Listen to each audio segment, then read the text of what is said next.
Welcome to Dan's Talks. My guest today is Frank Calvo, who is, I guess, in one sense, coming in on horseback to bring to Montauk something that it had but lost. He's a pharmacist, and for many years, he was the town pharmacist in White's drugstore, which closed last fall. And I'm here to talk to you because you've arranged to make a new pharmacy in Montauk, and tell us about it. Where is it going to be located? Yes, the new store is called Montauk Chemists. It's 725A Montauk Highway, which is right next to John's Pancake House, right in the middle of the village.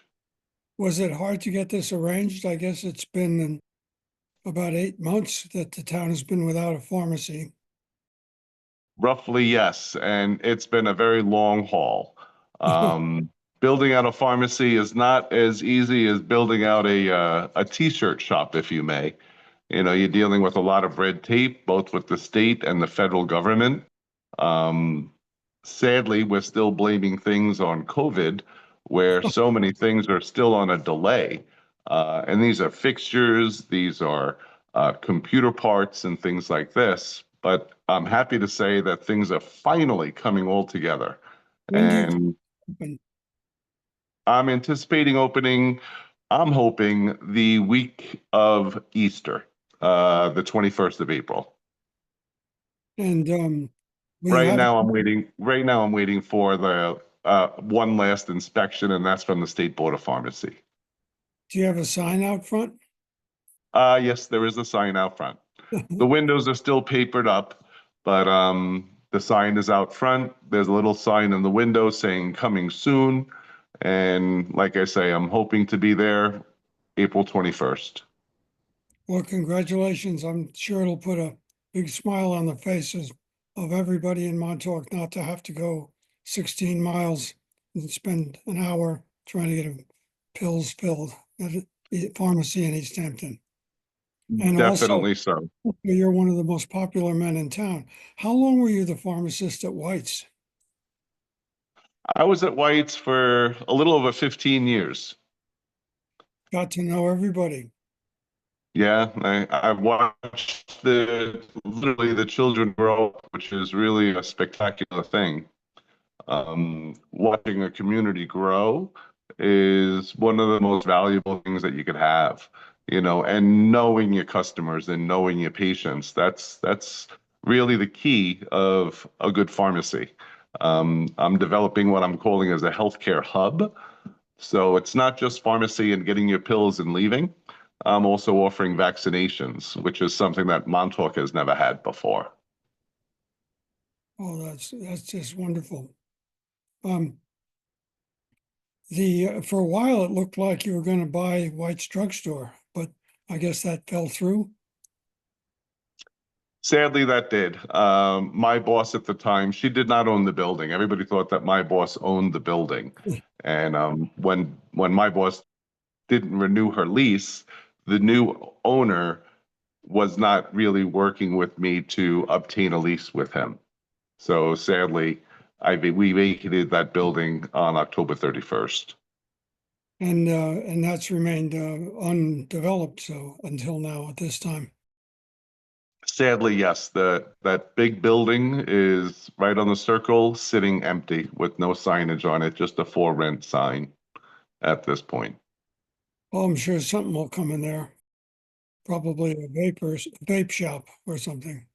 I'm just Yeah, joking. well, we already have one of those, so I don't know what will go in there. They've How been did you? trying to. I know that people have entertained different things, but it's only zoned for retail and it's a dry space, so you can't put a restaurant there. And there are different zoning rules that are pertaining to it right now. So, you know, I don't know what they're going to do with it. It's a huge store. How many square feet is your store going to be?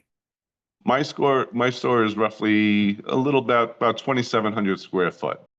Good And size. what's nice is that I have dual entrances. I have a front entrance right on Montauk Highway, and then there's a back entrance also where the parking lot is, right by the police substation. Have you made plans yet? Let me ask you another question entirely. How did you first come to Montauk? Well, actually, Darren, my boss, who was at White's Drug, she called me, and I was working for the Rite Aid at the time in the Bridgehampton Commons. And she says, I have a position for you. And this was actually right after Hurricane Sandy, if I remember. It's all And in there. that's when I had come over to White's. But so you had been out on the East End. Did you grow up out here? No, I didn't grow up out here. I spent a lot of time out here. I'm from Queens. I've been coming out this way for the past, like, 30 years of my life. I've been living here and practicing pharmacy for the better part of 22 years right now. Do you surf? I'm not a surfer, Fish? more of a fisherman, yeah. Well, it's a real wonderful story that this is going to happen. Have you begun to plan the day and what's going to take place on that day? Are you going to have a party there? Well, yeah, there will be an event. We're going to do a soft opening first, which is going to just be a now open, so we can start getting people into the store. And I'm figuring right before Memorial Day, we'll have a grand opening presentation. There'll be a ribbon cutting. I will have the town people there, people from the SBA, the bank, as well as a bunch of town folks themselves there. And pretty much a celebration that a pharmacy is back in town. Sure is. I will. I think you were, because I've spoken to you before about all this. You just had this something in your head you wanted to do for a long time, and it's so good to see something that's been on somebody's mind get success and become Well, part of yeah. what. I mean, the Montauk folk mean a lot to me. I mean, without a pharmacy being there, I mean, and a very sporadic doctor's office as well, it makes it very difficult for healthcare and people who have questions to have anything or have any question or have any answers to anything. Me being there as a healthcare provider can help guide patients in regards to, well, if it's a simple fix like poison ivy, hopefully I could fix it with over-the-counter meds. And then if not, then I would forward them over to their doctor. But I mean, having a pharmacy come in and take care of the people and see what they need. And now with the ability of giving vaccinations, that could help them as well. We're also going to have a nutritionist in the store, and a homeopath and a nurse practitioner. So, I mean, all of this will definitely help the healthcare out in the greater Montauk, Amagansett area itself. It sure will. Did you always want to be a pharmacist when you were growing up? Actually, no, I was more interested in computers, but then I found them not too challenging and I wanted something different. So I went into healthcare and I decided to go into pharmacy.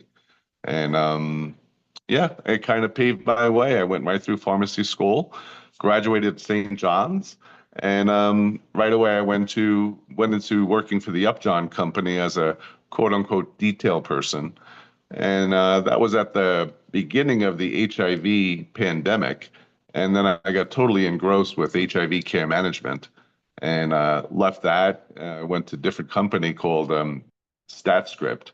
And there I focused into chronic illnesses, which was HIV transplant therapy itself. And then I moved on to just opening up my own retail store from that point. Are you going to be selling things in the store besides serving as a medical center? Oh, yes. I mean, the store, I mean, we're going to be a full service pharmacy offering delivery as well. But then we're also going to have a nice component of the store catered towards surgical supplies, wheelchairs, commodes, things like that we'll have, breast pumps we'll have. And the whole front end of the store is going to be towards well health and well being with very nice, fine bath and body products, men's grooming products. It'll be a very nice put categories all up in the front. Children's section with games and toys. I'm trying to bring a lot of things that White's Drug and Department Store had because there was a need for everything. even in regards to underwear and undershirts. A lot of our fishermen out in Montauk, they don't have cars, and White's provided underwear and undershirts, thermals, and things like this. And this I will have as well. I'm lucky enough where I have a full basement in the store. So even though I don't have a big rack outside, I'll have a couple of pieces out there so patients could see that I do have this stuff. And we could just go right down in the basement and bring it on up. Also, the renting of wheelchairs, beach wheelchairs, and things like that for our customers or consumers that are coming out for the summer holidays. We have that to rent as well. And the sort of icing on the cake is that Southampton Hospital is opening a whole big center in East Hampton, making Which is quite wonderful. We're all very excited about that. So everyone patients don't have to go all the way to Southampton. If they have to go to the emergency room, they could just go right over here in East Hampton, which will definitely save a lot of time. And I'm sure it will save a lot of lives as well. think so too. And I'm glad you're doing this, and thank you for being on the podcast to tell us about it. Oh, I appreciate your time, Dan. That's great. See you at the opening. Alrighty, bub. Thank you.